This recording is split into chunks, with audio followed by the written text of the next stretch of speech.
How you doing, everyone? My name is Ryan, and this is Ade, and welcome to another edition of Box Talk. Today is the British Middleweights. 20 years ago, we had Nigel Benn, we had Chris Eubank, we had Steve Collins, we have Michael Watson. Today, we've got Darren Barker, we've got Matthew Macklin, we've got Martin Murray, and we've got Andy Lee. Ade, compare the fighters. Whoa! It's a tough one. It's a tough one. But I've got to be honest. Maybe I'm being impartial because we were talking about probably the best era of British boxing in terms of the 90s, in terms of those middleweight guys. So I may be doing the new guys an injustice. You know, Darren Barker is a current world champion, and Martin Murray and Macklin have, they fought for world titles. Andy Lee's a great fighter as well. But those other four guys you mentioned earlier, yeah, they were monsters. They were the cream of the crop for the UK scene. They were phenomenal, and they all fought each other some way or while. They all mixed up together. I think the current crop haven't made it yet. They've had this idea that they said it will be good when one has a world title, but unfortunately, all of them struggled to win a world title until recently. Darren Barker, Brian won home. He did, but Danny Gill. Yeah. Close decision. Yeah. Great fight. Went to the trenches, won the fight. I think for me, it's almost taken too long to happen. Why are they not fighting each other? Yeah, okay, one's got a world title now, but why are they not mixing it up and fighting each other? It's just what's going on. And now Darren Barker's mandatory is probably going to be Felix Sturm. Yeah. So arguably, I don't think he will. Felix Sturm's a great boxer. Yeah. He could easily lose the title in the next fight, and then what? Okay, call it controversial split decisions or whatever. Felix Sturm has beat already Matthew Macklin and Martin Murray. So he might try to make the trifecta and go for all three of them. The thing about it, what I find it quite interesting is that they're saying it would be good to have a world title, but no one's getting any younger. And one world title can't be held by four people. Yeah. Yeah, so as much as it sounds good, there's no need to avoid. You need one definitive champion. Mm-hmm. In my opinion, I think Darren Barker's the best in the current British scene. I know Ade differs, but the only way you can settle it is through in the ring. Yeah, no, the tough thing for them is that it's very similar to the guys in the 90s. We mentioned all those guys in the 90s, but you look at their record, none of them really went abroad and fought any of the top Americans. And it's similar, exactly, now I remember Iron Barkley. And it's similar, really, to what the guys are doing now, in the sense that none of them are beating the creme of the middleweights. Daniel Gill, look, I'm not taking anything, but I think Danny Gill was a great middleweight champion. But if you used to ask a lot of people, of the top middleweight world champions, yeah, he'd have been third on the list. He would have been third or fourth. Probably third or fourth on this. Maybe even a bit lower for those guys that haven't got world titles. That could Chavez Jr. beat him at 160? I think so. So it's almost like you are the world champion, but the real big dudes out there, Quillens, Golovkin, Martinez, probably are the three best, and then the rest come below that. And you also got Chavez. You got Chavez Jr. If he can make 160 still.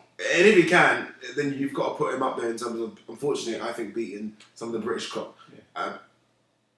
Definitely Macklin and Andy Lee. I'm not sure. I think Murray and Barker will give him good fights because they're both good boxers and good guys. And especially Murray's a big guy. But I think Andy Lee and Macklin. I think the idea of all four of them fighting each other in this kind of really good British domestic bust-up has lost a bit of its glee because of the way Macklin lost to Golovkin. Yeah. Losing like that and then coming to Britain and fight, it's almost like a last hurrah for him. End of the road. End of the road, let's earn some money. To be fair to Matthew Macklin, he's a very good fighter in his own right, but they talk about him as a good middleweight. He was really good as a light heavyweight. So a light middleweight. A light middleweight. Yeah. So, he is a smaller guy within the bunch. Maybe once he is his maximum weight and he's not really firing physically at his best. One thing I want to say, what I thought was quite interesting, what Ali mentioned about the 90s era.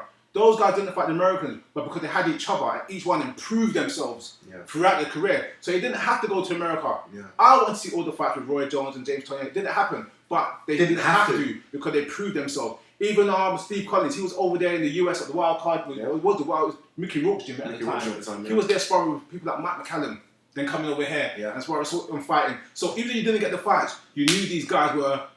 If you fought these guys, you knew these guys were serious. Yeah, I mean, and you saw it with Nigel Benn and Jerry McClellan. Yeah, they sent Jerry McClellan over here literally to do a number on Nigel Benn. It's that kind of step up that I don't know if the British guys can do because we've seen it.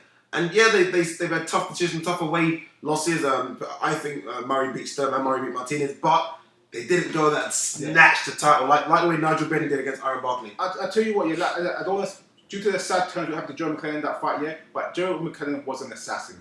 He was coming here to destroy Nigel Benn in 1 or 2 rounds, and that was going to be And he nearly did. He nearly did. Remember he put him in the ropes and Bruno had to kind of push him back out. Yeah, I mean, that was if you look at the press clippings, that's all was going to happen. It was going to be an assassination. Monstrous fight. Yeah, but you know, we talked before about developing fighters and protecting fighters and stuff like that. This just shows Nigel Benn was the real deal. What he went through with Eubank, what he went through with Collins, what he went through with Barkley, everything he done, brought him to that point where he knew he could be hurt and he could step forward. They always say Nigel Benn is the person that it's almost like a dog. Yeah. You hit him and hurt him. Yeah. That's when you should be more fearful. Because you know, as soon as you hit him, good luck to you. The current crop right now out of middleweights, that level is not there, where you don't know if they could be hurt and run back. You can say Barker, because Barker took that huge body shot. I think it was the 5th round. 6th round, I think. And he got up and he went and he grinded it out, especially the final 2 rounds, he grinded it out, so you can see you know what he's made of now. But with Macklin and Murray and Andy Lee, you can't really say that. 'Cause Andy Lee as well, we haven't even touched on it. He's quite questionable. His skill set is probably really, really high.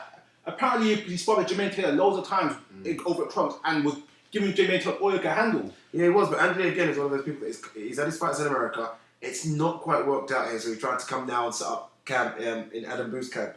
And you kind of feel like, are you doing it because you want to, or are you doing it because you realise that maybe America's not worked out for you, so trying to get a bit of money. Another thing to touch on as well with the crop of guys now compared to the crop of guys in the 90s is the 90s guys had personalities. I think that's one thing the boxers are forgetting now.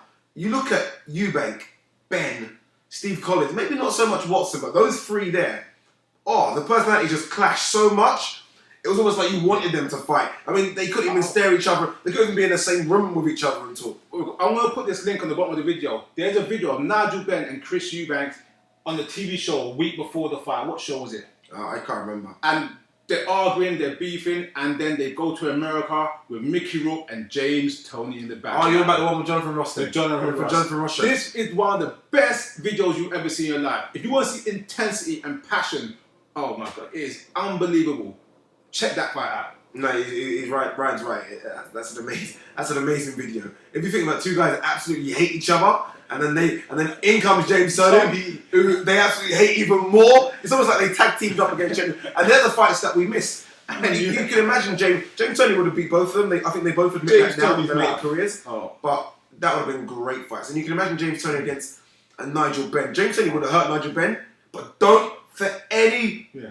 Think that Nigel Benn would not go to war with James Toney if he could. That's one thing about James Toney. James Toney has one of the greatest chins in boxing history. I mean, the first guy to put him down really, forget the Roy Jones, that was more of a slick pushover punch, was Sammy Peters putting down hard. Putting down hard. But that was a very old James Toney. If anyone could have put him, you think Nigel Benn when he gets ferocious. But look, I mean, that's the thing about those guys as well. Like Ryan said, they didn't need to go to America. These guys were selling out arenas here for 30, 40,000, 20,000. ITV had them on contracts at the time, so it wasn't Sky.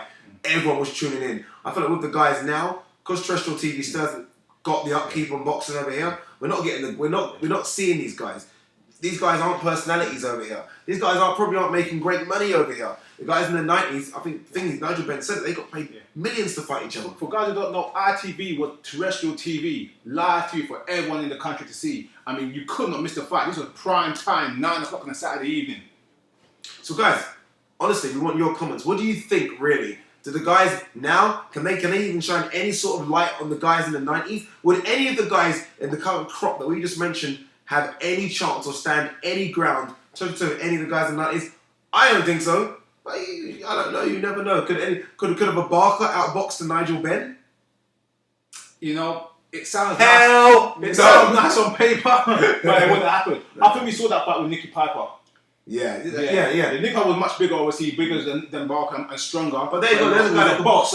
Nigel Watson was move. Could use that jab. Could get that range. But you know, Ben was. Michael Watson was a boxer. But then these guys, you feel like another thing as well. It's almost like. Remember the Gennady Golovkin win against Macklin? And they had Murray and Barker in the studio, and they kind of asked, any of you guys want to fight? I'm not saying they look scared. I don't get no bad comments that they were. I'm not saying they were scared. But could you imagine they asked Nigel Benn that question about Golovkin? He would have said, yeah, lace up the gloves right now. Put it on right now. Those guys are like, has to be for a lot of money because... No. That's the difference. Can you imagine asking Steve Collins? Yeah. Same thing. Eubanks, you know what results you're going to get. I just want to touch on one thing quickly. We were talking about Andy Lee earlier on. One thing about Andy Lee, he's very tall and very wiry at the weight. I think he's really struggling. You know, we're saying he's a middleweight, but at 6'2", 6'3", and with that type of frame, I mean, should he be a middleweight? You know why he should be a middleweight? Because there's a certain killer in the super middleweight called Carl Froch and a few others. And that division, the 168, is even more frightening than the 160. So I think he's staying at 160 for a valid reason. Don't go to 168. But no, guys, leave your comments below. What do you think? Tell us what area was better. Can any of the guys from this era touch any of the guys in the previous era? Email us your opinions at BoxTalk at hotmail.co.uk. And guys, thanks for watching another episode of Box Talk.